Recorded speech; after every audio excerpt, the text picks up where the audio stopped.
لا إله إلا الله محمد رسول الله عليه صلاة الله وآله والأحبة. Kisah Putra Harun Ar-Rasyid. Raja Harun Ar-Rasyid mempunyai seorang anak laki-laki berusia hampir 18 tahun. Dia suka duduk bersama orang-orang soleh. Dia sering mengunjungi kuburan dan menyapa orang mati sambil berkata, "Engkau telah menjalani kehidupan yang fana. Engkau telah meninggalkan dunia yang tidak memberikan kedamaian. Karena engkau sekarang sudah mencapai kubur, aku hanya ingin mengetahui apa yang terjadi padamu dan pertanyaan-pertanyaan apa yang harus kalian jawab." Anak khalifah terkenal itu sering terdengar membawakan bait ini. "Aku merasa ngeri melihat prosesi penguburan setiap hari. Tangisan untuk si mayat sungguh sangat menyesakkanku." Suatu hari, dia mendatangi ayahnya yang sedang duduk bersama para menteri dan pesuruhnya. Tubuh anak raja ini terbungkus kain kasar dan mengenakan serban di kepalanya. "Anak gila ini telah merendahkan raja," bisik pesuruhnya. Mereka lalu meminta khalifah menegur anaknya agar mengubah penampilannya. Khalifah berkata kepada anaknya, "Engkau benar-benar telah merendahkanku, anakku." Anak itu tidak menjawab tetapi menunjuk kepada seekor burung liar yang hinggap di dekat situ dan berkata, "Demi Allah, aku minta kamu datang dan hinggap di atas lenganku." Seketika itu juga burung itu terbang dan hinggap di atas lengannya. Lalu dia meminta burung itu pergi, dan burung itu pun terbang kembali ke tempatnya. Kemudian ia berkata kepada ayahnya, "Cara ayahanda mencintai dunia sungguh membuat aku malu dan aku sudah putuskan untuk berpisah dengan ayah." Sesudah mengucapkan ini, dia meninggalkan tempat itu. Dia membawa sebuah Al-Quran. Tetapi beberapa saat sebelum dia pergi, ibunya memberi sebuah cincin yang sangat berharga yang dapat dijual saat terdesak. Dilangkahkannya kaki menuju Basrah dan mulailah ia bekerja sebagai buruh. Dia hanya bekerja seminggu sekali dan harus mencukupkan diri dengan mendapatkan 1 hari untuk 8 hari. Dia memperoleh sekitar 206 jika dirupiahkan, lebih sedikit untuk pekerjaannya dan tidak meminta lebih dari itu. Dia membelanjakannya sangat sedikit demi mempertahankan hidup.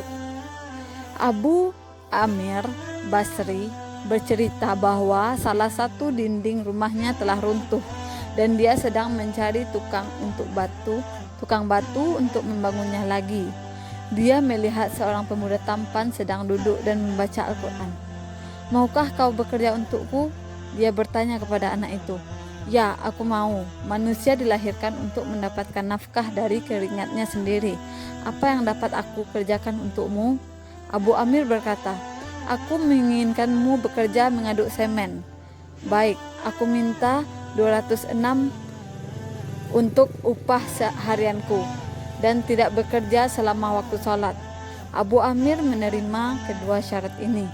Sadar bahwa beban pekerjaan yang diselesaikan anak muda itu tidak mungkin dikerjakan oleh 10 orang, Abu Amir memberikan 412, lebih banyak dari yang ditetapkan. Tapi anak itu malah menolak dan pergi sesudah mengambil jumlah yang telah disepakati. Hari berikutnya, Abu Amir mencari lagi anak itu, tetapi ia tidak menemukannya. Dia bertanya kepada setiap orang, "Apakah mereka dapat menceritakan siapa gerangan anak muda itu?" Seseorang memberitahunya, pemuda itu hanya bekerja pada hari Sabtu. Setelah menilai pekerjaan anak muda itu, Abu Amir begitu terpikat sehingga rela menghentikan pekerjaannya selama seminggu. Pada hari Sabtu, dia mulai mencari lagi anak itu. Dia melihatnya sedang membaca Al-Quran. Seperti kala itu, dia menyalaminya dan bertanya apakah dia mau bekerja lagi untuknya atas dasar persyaratan yang disepakati. Karena heran dengan banyaknya pekerjaan yang diselesaikan anak itu, Abu Amir menjadi penasaran dengan cara kerjanya. Ia pun mengintip anak itu ketika sedang bekerja. Dia melihat dengan penuh keheranan bagaimana ketika anak itu merekatkan adukan di dinding batu yang ada di tanah penyusun. Batu-batu yang ada di tanah menyusun sendiri secara otomatis. Abu Amir meyakini bahwa anak muda itu pastilah orang soleh, karena hanya orang sucilah yang memiliki kekuatan gaib dalam pekerjaannya. Setelah anak muda itu selesai, Abu Amir memberinya 3 rupiah, tapi anak muda itu menolak penerimaannya, sembari menegaskan kalau dia tidak membutuhkan uang tambahan. Dia mengambil uang 1 rupiah dan pergi. Abu Amir menunggunya hingga hari Sabtu lagi. Tetapi kali ini setelah berusaha mencari jejak anak ini tidak tampak, dia menanyakan pada beberapa orang. Dan seorang laki-laki memberitahunya bahwa pemuda itu sedang terbaring sakit di dalam hutan. Abu Amir mengajak lelaki itu mencari si pemuda. Sampailah mereka di hutan. Abu Amir melihat anak muda itu terbaring di atas tanah setengah sadar, berbantalkan sepotong batu bata. Dia menyalaminya, tetapi tidak mendapatkan jawaban. Sekali lagi dia menyapanya, dan pemuda itu membuka matanya seolah sudah tahu bakal kedatangan orang. Abu Amir mengangkat kepalanya dan meletakkannya di pangkuannya. Anak muda itu tiba-tiba marah atas perbuatan itu. Jangan tertipu kenyamanan duniawi. Kehidupan akan segera berakhir dan kita akan berpisah dengan kenyamanan itu. Ketika seseorang meninggal dunia, peringatkan dirimu bahwa suatu hari kamu juga akan menemui akhirat. Nanti jika rohku telah meninggalkan kerangka yang fana ini, tolong mandikan aku dengan baik dan kuburkan aku setelah membungkus badan ini dengan pakaian yang sedang aku kenakan. Abu Amir bertanya, mengapa tidak aku bawakan sebuah kain kafan yang pas untukmu? Dia berkata, orang-orang yang hidup lebih berhak memanfaatkan pakaian yang baru. Inilah juga yang diutarakan Abu Bakar Siddiq. Saat dia mau meninggal dunia, dia mengatakan bahwa dia harus dikuburkan sesudah dibungkus dengan pakaian yang sedang ia kenakan. Anak muda itu berkata, lama atau baru, kain kafan akan menjadi usang. Yang seseorang bawa ke akhirat adalah amal perbuatannya.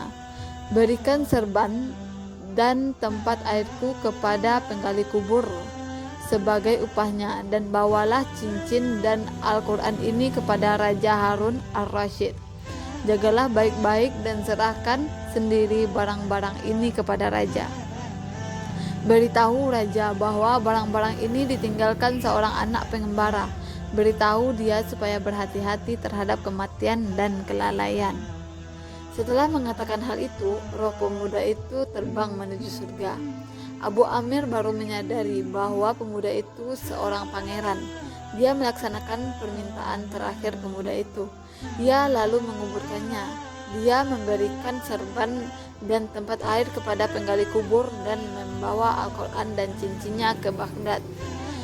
Ketika sampai di dekat istana, dia melihat suatu rombongan keluar dari istana. Abu Amir berhasil menemukan podium yang tinggi di mana dia dapat menyaksikan apa yang sedang terjadi. Dia melihat prosesi angkatan bersenjata yang terdiri dari beribu tentara berkuda. Prosesi ini keluar satu persatu, dan pada barisan ke-10 dia melihat raja keluar. Maka berteriaklah Abu Amir, demi Tuhan, berhenti dan dengarlah apa yang akan aku katakan atas nama Nabi yang suci. Mendengarkan ucapan itu, raja memperhatikannya. Cepat-cepat Abu Amir menuju ke arah raja dan berkata, barang-barang ini diberikan kepadaku oleh seorang anak pengembara yang memintaku untuk menyerahkannya kepada Anda. Raja melihat barang-barang yang rasanya pernah akrab dengan itu. Setelah beberapa saat, ia menundukkan kepala dengan penuh linangan air mata. Raja meminta seorang pesuruh untuk menjaganya sampai dia kembali. Ketika raja kembali ke istana, ia memerintahkan agar tirai-tirai di kamarnya diturunkan. Ia berkata, panggil orang itu agar aku dapat meringankan beban dukaku. Pesuruh itu pergi ke Abu Amir dan memberitahukan bahwa raja ingin ditemani olehnya.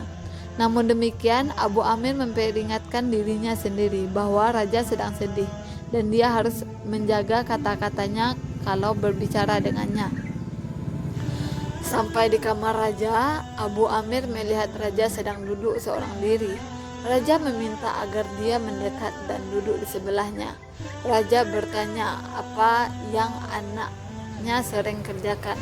Abu Amir memberitahukan bahwa kalau dia sering mencari nafkah dan bekerja sebagai tukang batu.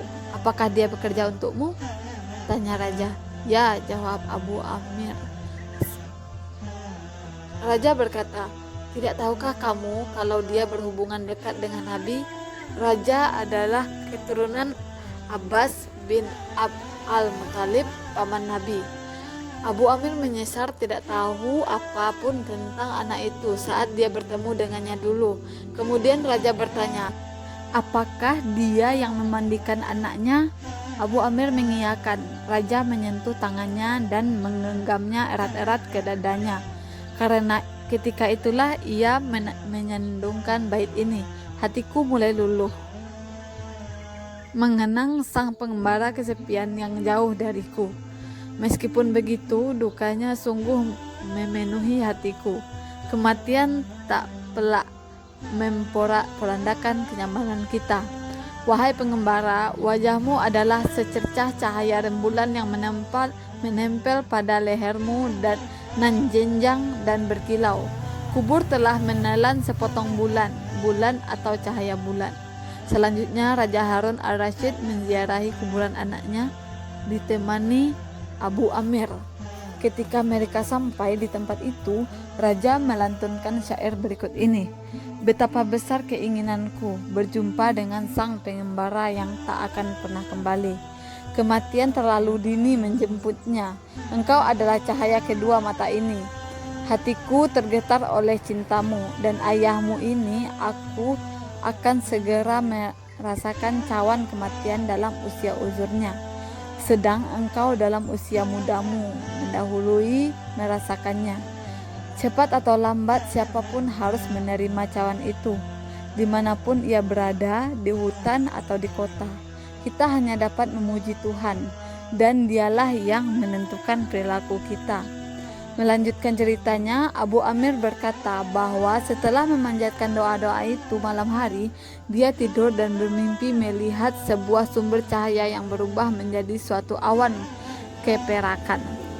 Dia dilihatnya wajah pemuda pengembara itu dari luar dari awan.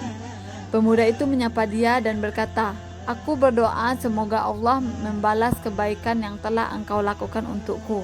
Abu Amir bertanya, bagaimana keadaannya setelah mengucapkan selamat tinggal kepada dunia yang fana ini? Pemuda itu berkata bahwa dia dikelompokkan ke dalam orang-orang yang diberkati, dan dia menikmati rahmat itu yang tak satu pun manusia dapat mengerti atau memahaminya. Abdullah bin Mas'ud berkata, orang yang dapat menahan tidur dan melakukan salat sepanjang malam telah dijanjikan hal-hal semacam itu, seperti pemuda tersebut, oleh Allah. Menurut Al-Quran, tak seorang pun pernah memimpikan kesenangan yang diperuntukkan bagi orang-orang yang diberkati di akhirat kelak. Menurut kisah yang lain, ketika seseorang bertanya kepada Raja Harun al-Rasyid tentang anaknya, dia berkata, anak itu lahir jauh sebelum aku menjadi raja.